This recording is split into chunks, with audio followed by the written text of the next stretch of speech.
Hey everybody, ChristopherOdd here. Welcome to Dark Souls 2.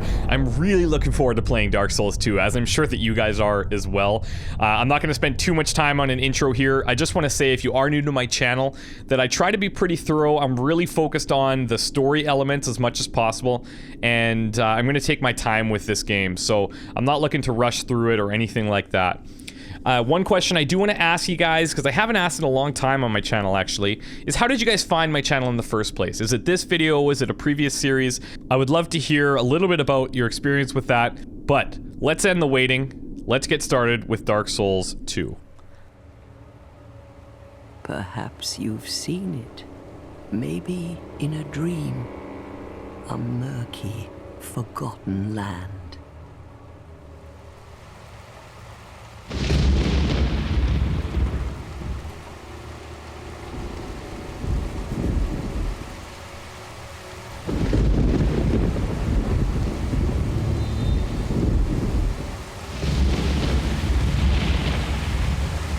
A place where souls may mend your ailing mind.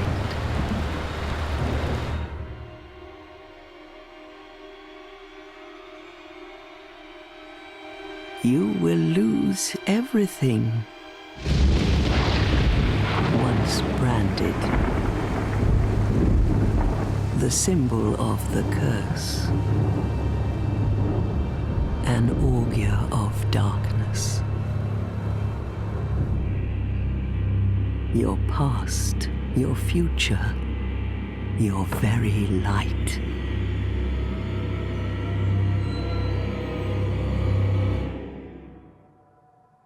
None will have meaning, and you won't even care. By then, you'll be something other than human. A thing that feeds on souls, a hollow.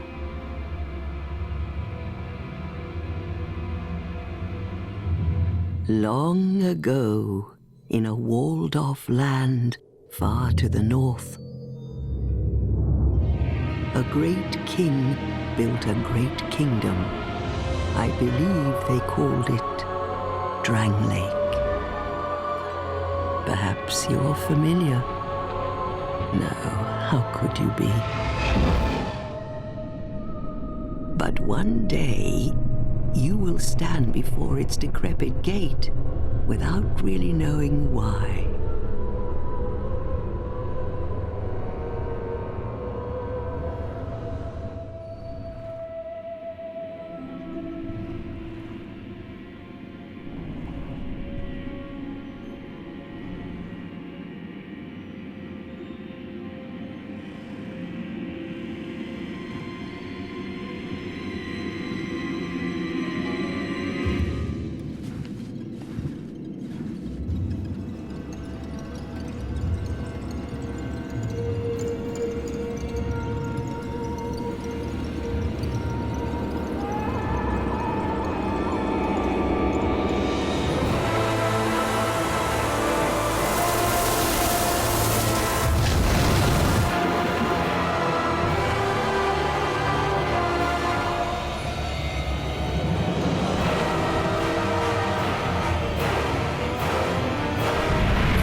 Like a moth drawn to a flame,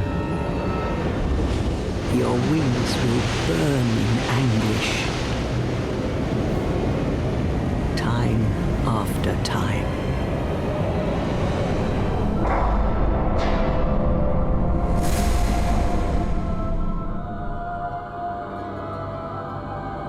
For that is your fate, the fate of the cursed.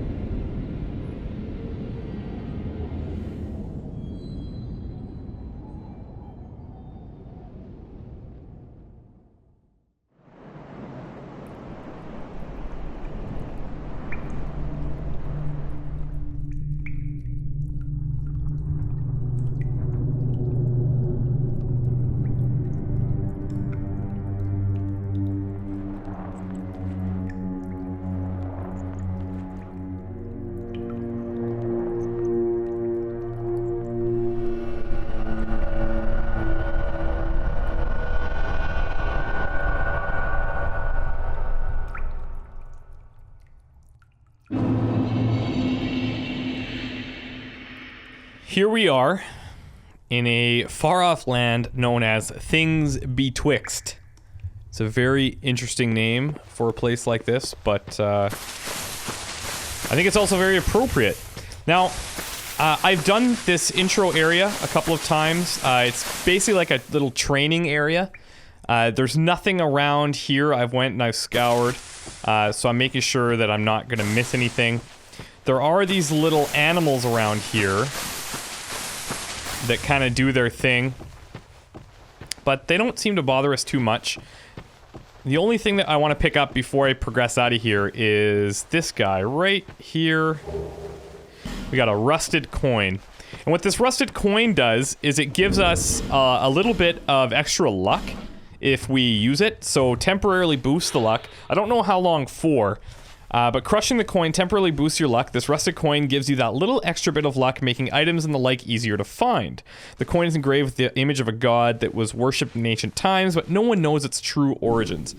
And I'm not sure how often we would find these things, or if they're really rare, but I figure since we have them, we might as well use them once we get into like the main area, because this first little bit's going to be mostly a tutorial section. I do want to check off this ledge. I don't see anything there. If we go through here, there's a little ogre, not a boss, but he's very difficult to fight. We don't even have a weapon right now, so we don't want to mess with him. We'll come back out here at some point. There's just one more thing I want to grab. We've got that body down there that we should check out, and we can do that by heading through here.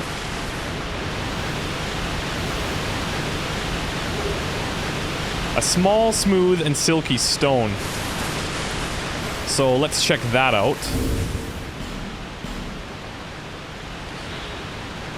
Use it to slightly restore HP. The shine of the stone is no ordinary polish and can only be achieved over a long period. Some in this land are in search of such stones.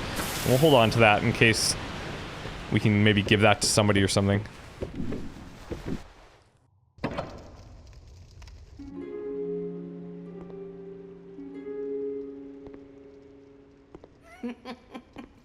What seems to be the ruckus? Oh my, your face. The face of the curse.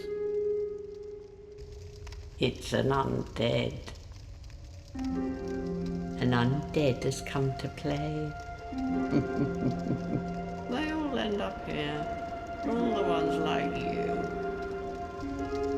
You spoke to that kind old dear, didn't you?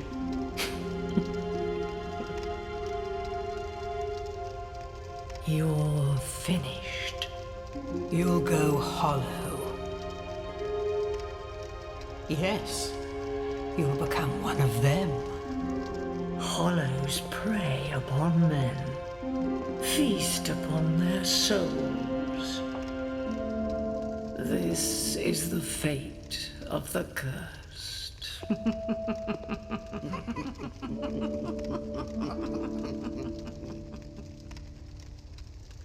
What is your name?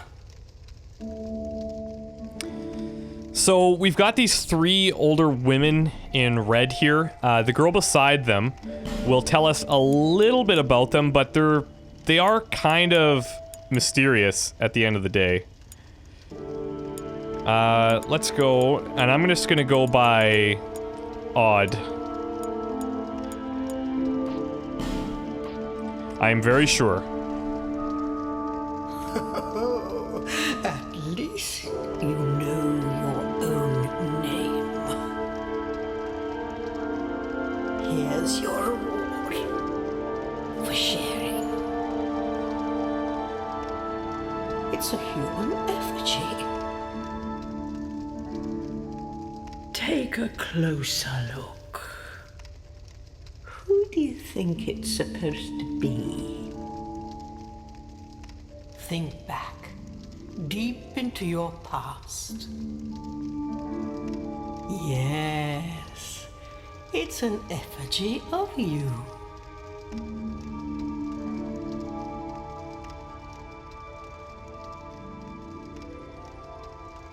So So the way I understand that effigy that she gave us, it kind of makes us look back on ourselves and realize who we are, which brings us to the character creation. So what I'm going to do here is I'm going to cover off which class I'm going to pick and then my gift. But in terms of all of the other customization, what I'll actually do is just cut back right into the gameplay, because I have a lot of little tweaks and things that I've been messing around with that I want to figure out.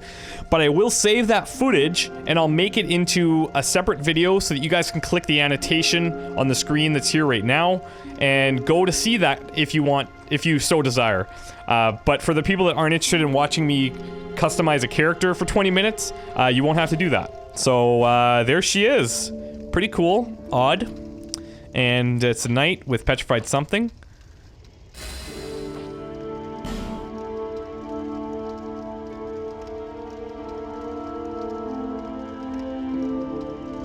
All people come here for the same reason. To break the curse. You're no different, I should think. Doesn't stand a chance. Well, you never know.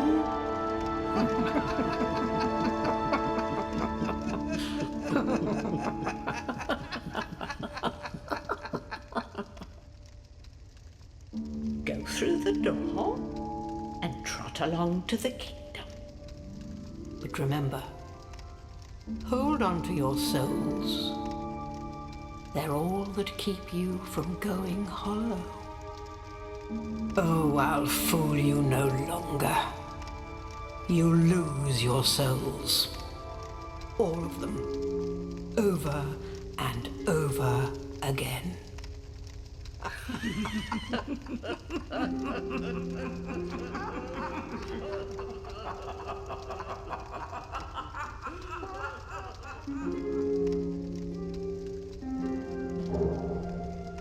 Okay, so here's all the weapons that we got from the Black Armor edition. What I'll do at some point is go through and read all of the item descriptions. I can tell you that there's nothing major involved in them. The only thing I will do is throw on a shield. I can only carry 2 or 3 of these ones, and I'm gonna pick the one with the highest physical defense for right now, which is this stat over here. So we can block 90% of the physical damage compared to the Homunculus wooden shield and the Transgressor's leather shield. Let's grab the bound wooden shield. It's bound with some metal and stuff, which actually causes bleeding. So that's pretty cool. And at least we have something to block with. The other thing you'll notice in the equipment screen is it's got your burden in the bottom right. 46%, and in old Dark Souls that would slow you down, but that's not slowing me down right now, and I'm not sure how it works exactly, but things have changed. So I know that there's a couple of these guys that will talk to us a bit more. Without rest. Well, I suppose if you find yourself at an impasse. But if your will is yet unbroken, then you may return here to start again with a clean slate. And they still do that little, in this case, it's like a cackle at the end.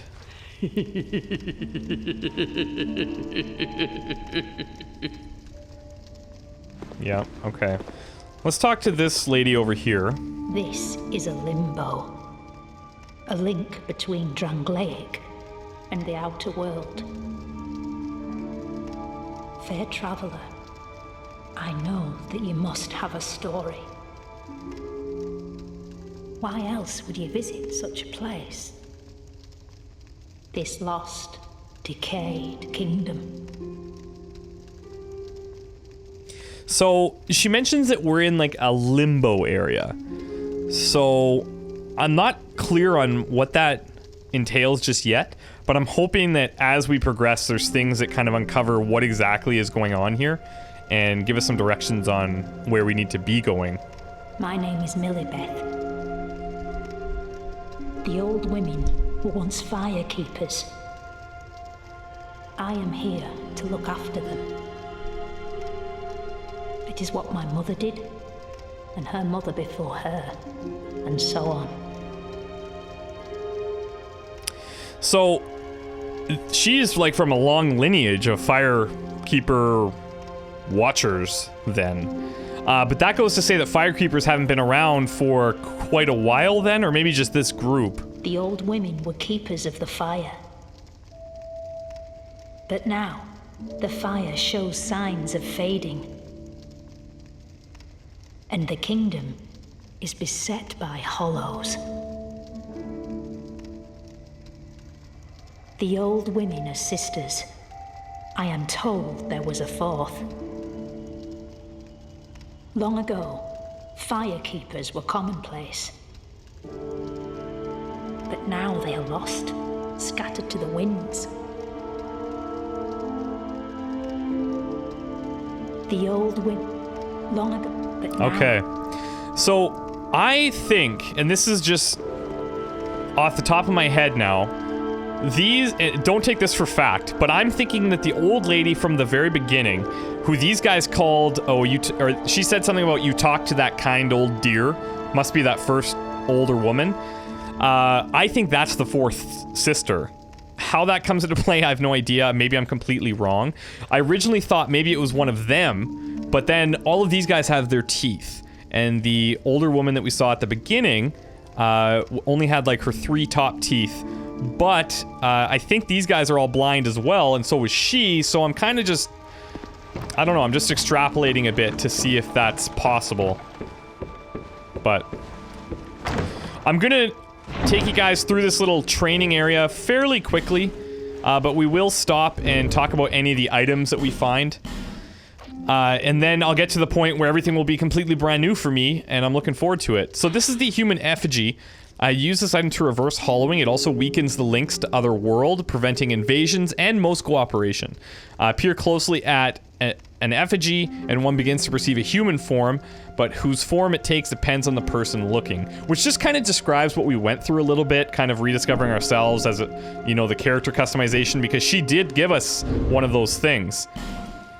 We also have the Dark Sign, which returns us to the last bonfire. We have these life gems now, which restore HP, and it does it gradually. The cool thing is you don't have to stop dead to use them like you did with Estus.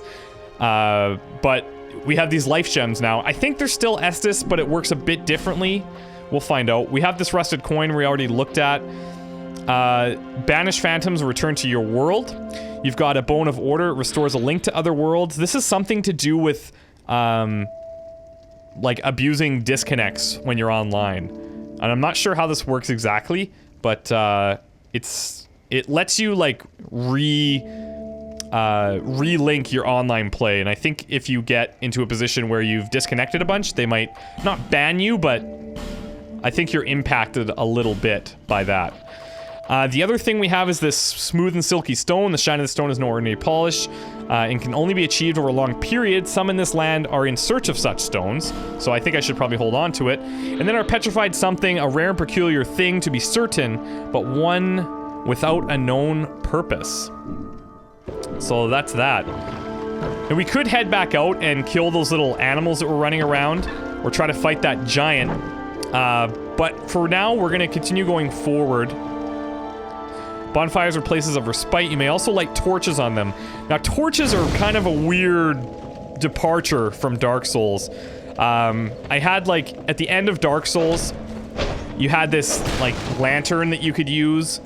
But now you've got a torch. So here's our torch and a Soul of the Lost Undead. The Soul of the Lost Undead is the exact same as it used to be. It is the source of all life, and even in undeath or hollowing, the mind seeks souls. But you'll notice we picked up a torch, and there's nowhere to actually equip a torch. It's not here. This is a transgressor's staff. You can't equip it in the shields. It's nowhere. And this boggled my mind for a while. I couldn't really figure out where or how to use the torch. But what happens is, when you go to a bonfire, you can either rest at the bonfire, or if you toggle, you can light the torch. And that automatically replaces your shield, and you can run around with the torch. But it does run on timer. We only have we have 5 minutes of torch right now. And so if I put it out, that saves it. and you look at your equipment loadout, you'll see in the middle of the screen 4 minutes 51 seconds of torch left.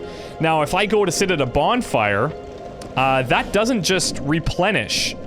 So, although I can light the torch here, that doesn't really help me. And I'm not sure yet how we're gonna get to positions where we can boost that torch again. Perhaps we just need to find extra torches. That's kind of what I'm thinking. And it will either add to that time, or we have to just, like, use a torch to get a new timer. But that is yet to be seen. So these areas are very tutorial-y. Each of these things tells you different things to do. We can pretty much hammer these guys down very quickly. This teaches us about the lock-on. I'm gonna try not to take a lot of damage if I don't have to, because I can save those life gems for when they really matter. And if you're new to my channel, you're gonna see me go through this area a lot faster than I normally would do any area, because I've already done this a few times when I've been just messing around, getting to practice a little bit. This will introduce us to critical attacks, which work quite a bit differently. So check this out. Like, what? Very powerful, but quite a bit different of an animation. It could just be the specific weapon that I'm using, but it also could be all of them. I'm not really sure. Okay, we've got a dagger. I don't think that's worth switching out for. It's got a higher something. What would that be? Counter strength. Level of counter strength inflicted on an enemy. I gotta wonder if that's not a, like, counter strength as in critical. A counter can also come when you're, parrying an enemy. So I think daggers are pretty strong from that perspective. Okay, we can roll.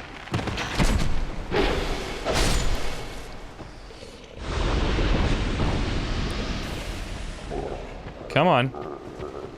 Some of these guys, I feel bad, they don't even have a weapon.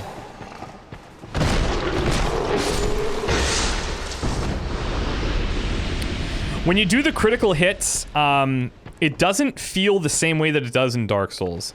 Like, it doesn't feel like in Dark Souls, you kind of magnetically grab them in a sense when you're close enough to be able to do it. It's hard to describe, but it doesn't have that same lock feel.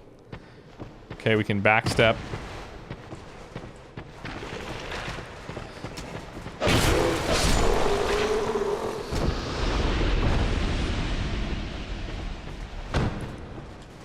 One thing that I am going to try to get better at in Dark Souls 2 is parrying. So I might practice that a little bit as we go. Okay, another life gem. Thank you. Use item. We don't really need to. I also have the screen set on a mode called... what is it here? Screen options. Hide automatically. So what this will do is it'll only bring things up when they're relevant, like if you're getting hit or what have you. I'm going to increase the brightness just a little bit because I know that YouTube is a little bit finicky. And even in old Dark Souls, I would brighten it up a little bit in post so that you guys could see what's going on. But let me guys know if I need to make any adjustments to that, but I'm hoping that I'll get it to be pretty bang on. And then this takes us back out into the main area where there's further fog walls to uncover. So, pretty cool. We can drop down there. And if you look over here, you see that we have, Whoa. Give it smooth. That's new. Give us Silky. silky. Oh! Oh, wait, okay, I have an idea. Anyways, I'm gonna say, this is another one of those little ogre things that you could see from the beginning. But what is this? Is this... It must be this thing that's talking to me. I bet you that this is where the smooth and silky stones come into play. Smooth and silky stone.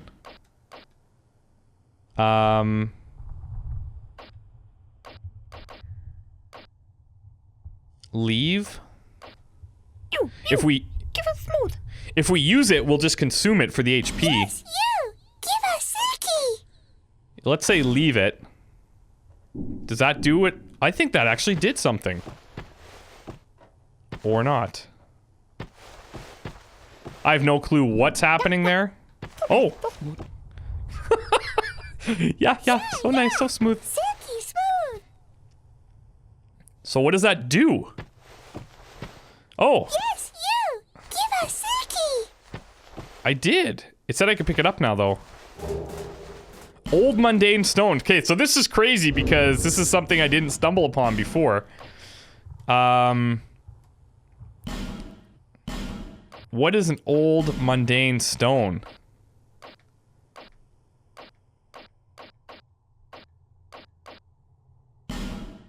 Grants power of the mundane to a weapon. An altered state of titanite. Oh, used to imbue weapons with power of the mundane, cannot be used on shields. People do not look favorably on the banal, but sometimes even the most mundane of objects can cast things in a most pleasant light. Oh, okay. So this is like the new, version, anyways, of titanite. I do know that you can jump down here. That's crazy. I didn't stumble on that before, but really cool. Soul of a Nameless Soldier. And then this is going to tell us that we can light these little sconces with torches.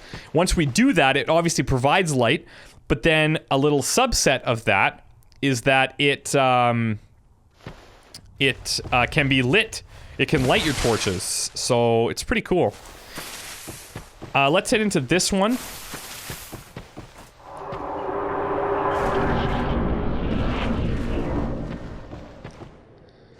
This talks about wielding two-handed, but this also talks about if you have a left-handed weapon, how you can wield that. We'll talk about that in a second.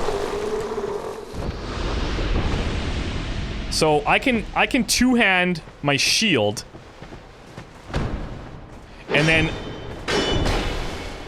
I can use this, and this will actually cause bleeding. It doesn't make sense to use it as, like, from a shield's perspective. But if you were dual wielding, you can now two-hand with your offhand, which is really interesting. Provides a lot of different options and a lot of flexibility. Okay, this we got to dash and jump. Thank you. An amber herb. This thing slightly restores spell uses. An annual herb with an amber color so deep it gives the impression of luminescence. Restores a small number of spell uses. It is the mistaken belief of many that the flowers of this herb do not blossom. However small, white flowers do blossom during dusk when the moon is visible. All right. So that'll be good for if we ever get like pyromancy or something going. And now I just have to adjust one more thing here. The camera sensitivity is a little bit crazy. There we go. Oh, right. We have the ladder here. Let's take that. We can actually climb fast too, which is fantastic. And this will talk about plunging attacks, parrying, which I talked about already, and then this thing, which is breaking guard. I think this is if somebody grabs onto you. If you mash the buttons, then you kind of get out of it, but good night.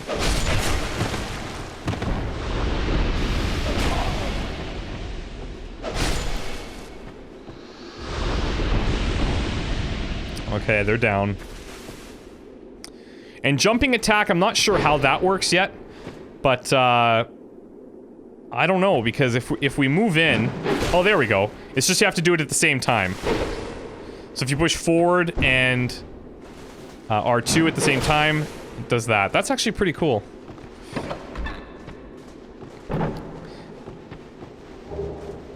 A cracked red-eye orb, so that will let us invade other worlds, I believe. And that's something I'll be doing a lot more of in this playthrough as well, compared to Dark Souls, because Dark Souls, when I played it for the last month, was all brand new to me. I never played it, but now I'm a little bit more comfortable, and with Dark Souls 2, I'll be dabbling in the invasions a bit more. And you can get invaded at any time in Dark Souls 2 unless you use one of the effigies.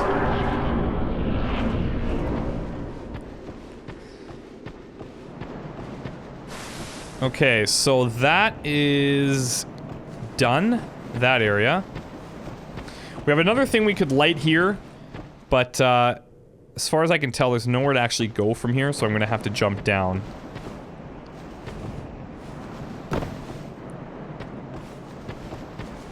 We will deal with that giant at the bottom as well. This is kind of cool. I'm hoping that there's lots of this kind of stuff. So this says search your surroundings, but what that means is check this thing out, and you can knock this down.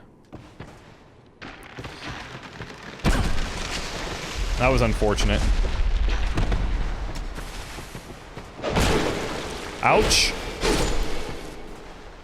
Alright, so I'll show you how a life gem works. And you can actually use it while moving as well. So you see that. And then just when you pop it, it slows you down for a little bit. But it does gradually build your HP back. And a fair amount, too, I'd say. I think there's someone down here.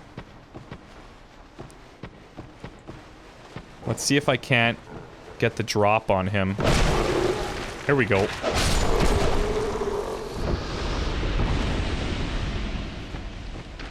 Now, I don't have a way to shoot this guy. At some point, I'll probably invest in a bow. Not for the ability to actually do damage with it, but only so that I can draw aggro. So instead of running into giant groups, I can draw the aggro from them and fight them on my own terms.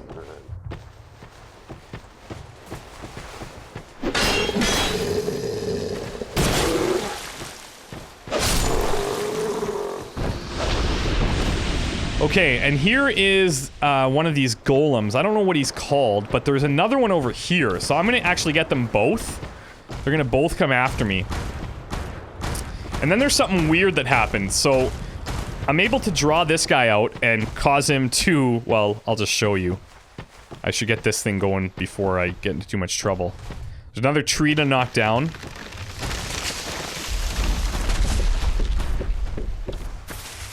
But if we get him to come across here... Oh, which hopefully he does. Come on.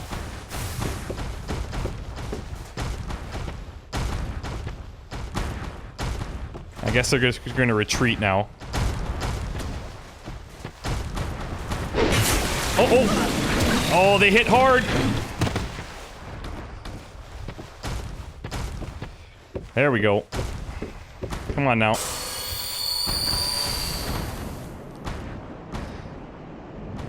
So I'll let them get reset, but the reason I want to do this is because they're worth a lot of souls. And I think this early, that could make actually a pretty big difference. But only one of them will actually do it, and then I'm going to have to fight one. But I should be able to get them to fall off that ledge. Or one of them at least.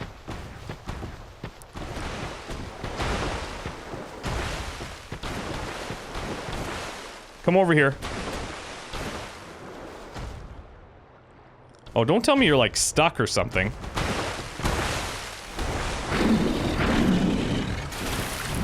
Oh, yeah, and they kind of, like, fall over, which is kind of funny. Because they're so big. But I'm gonna just try to draw him up. Oh, that's what I didn't want to have happen. Okay, now we gotta be extra careful here.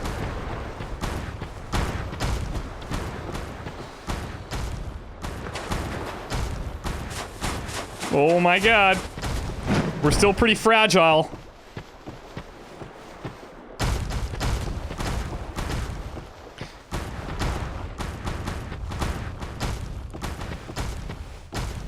Keep coming.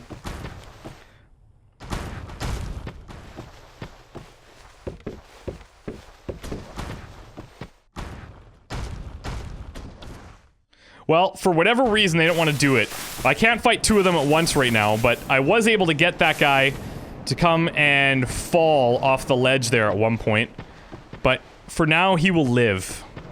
Because they will absolutely destroy us Especially if there's two of them. And this is as far as I got. From here I stopped, and I wanted to keep everything as fresh as possible because I always just play blind. So even explaining this thing to you guys right now was a little bit longer, or a little bit differently than I would normally do things.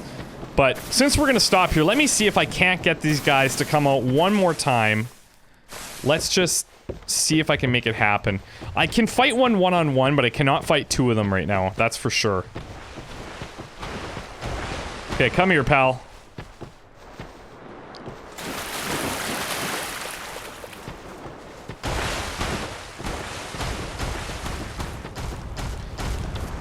Whoa! Woohoo, that was actually pretty gnarly.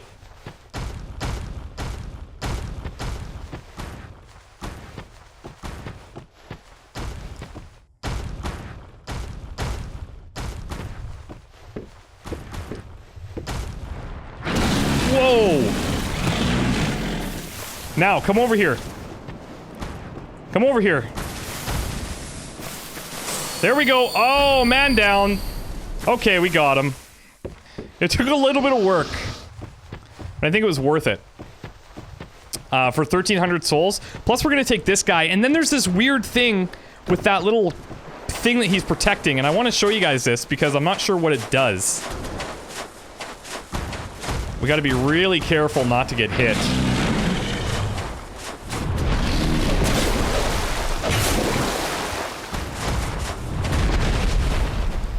But sometimes when he swings, they swing too hard and then fall over. It's kind of cute. Oh, damn it. I didn't know we could land on me.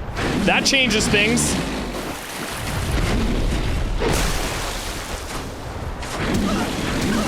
Uh-oh.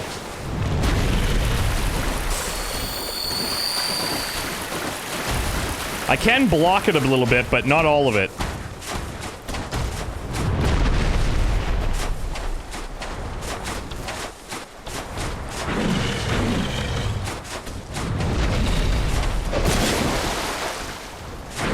They get up fairly quickly, though, as you can see. Damn it.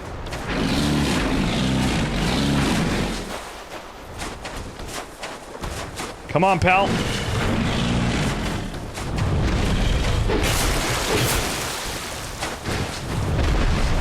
Whoa.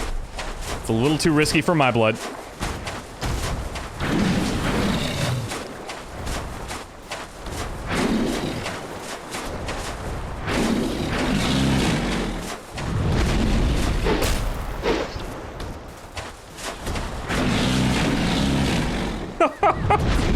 I feel bad for him.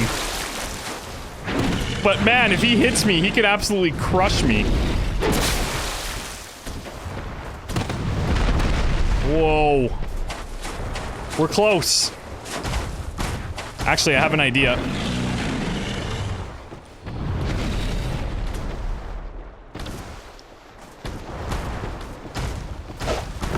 Oh no, that didn't work. Oh, I'm gonna pay. So I don't know, is this worth using a bunch of life gems for? 'Cause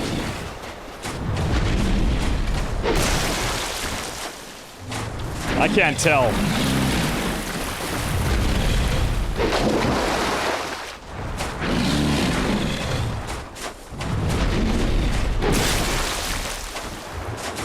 I think it is. A little time consuming, but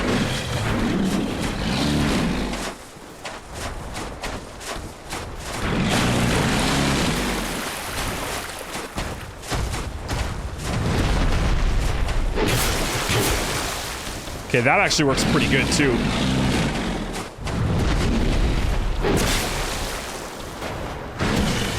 Uh-oh, uh-oh. Man down. Okay. Now, this is what I don't understand. This thing, note my health, and I'm gonna see if this changes, but just watch what happens. It's really weird. We go into, like, this little coffin.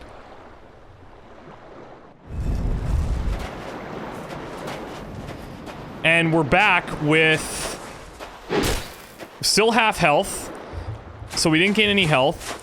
Nothing changed from a soul's perspective. But you'll notice now that the enemies are back. So it's kind of like, I don't know what it does. It's a bit of a mystery to me.